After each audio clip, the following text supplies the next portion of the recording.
Bonjour, je me présente Éric Potvin. Vous êtes ici à la société Potvin-Caron sous la marque La Ferme du Petit Coincy. On produit ici de la betterave sucrière, du blé, des pois de conserve et des haricots.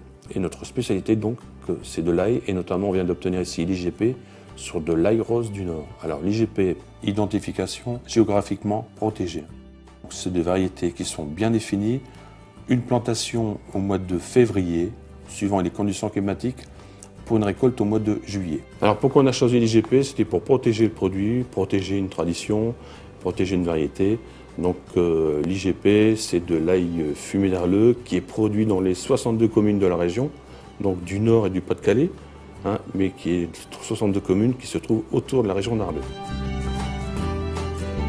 Alors une fois que l'ail a été séché naturellement avec le vent et le soleil du nord, nous le ramassons à la main et on le décharge délicatement dans les séchoirs qui vont être sous ventilation et éventuellement, si on a un été qui est humide, on mettra de la chaleur.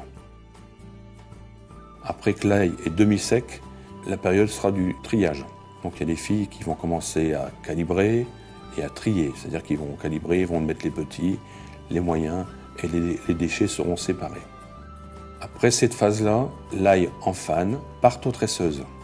Les tresseuses vont confectionner des tresses à fur et à mesure de nos demandes et de nos commandes. Ici, nous fabriquons des tresses de 12 têtes. On fait aussi des tresses de 500 grammes. On fait aussi des tresses de 1 kg. Il y avait aussi dans le temps aussi des grosses tresses pour les familles minières, des 45 têtes et des 90 têtes, qui sont un petit peu en voie de disparition. Donc les tresseuses continuent aussi à nettoyer. Alors elles enlèvent la terre, les impuretés sur les racines. Elle essaie de le rendre plus blanc. Alors une fois que les tresses ont été confectionnées, elles partent au fumoir. Elles sont recontrôlées par des personnes qui les pendent une par une sur un clou. Des petits fumoirs qui représentent à peu près 2-3 000 tresses et qu'elles vont y rester entre 8 et 10 jours. C'est de l'ail qui est fumé, donc ça se consume, il n'y a pas de flamme.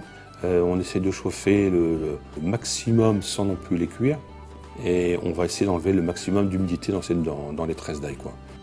C'est-à-dire le but du fumage, c'est d'enlever son excès d'eau. Et au bout de fin de période, ensuite, après, elles partiront au conditionnement. Aujourd'hui, nous commercialisons 600 tonnes d'ail par an.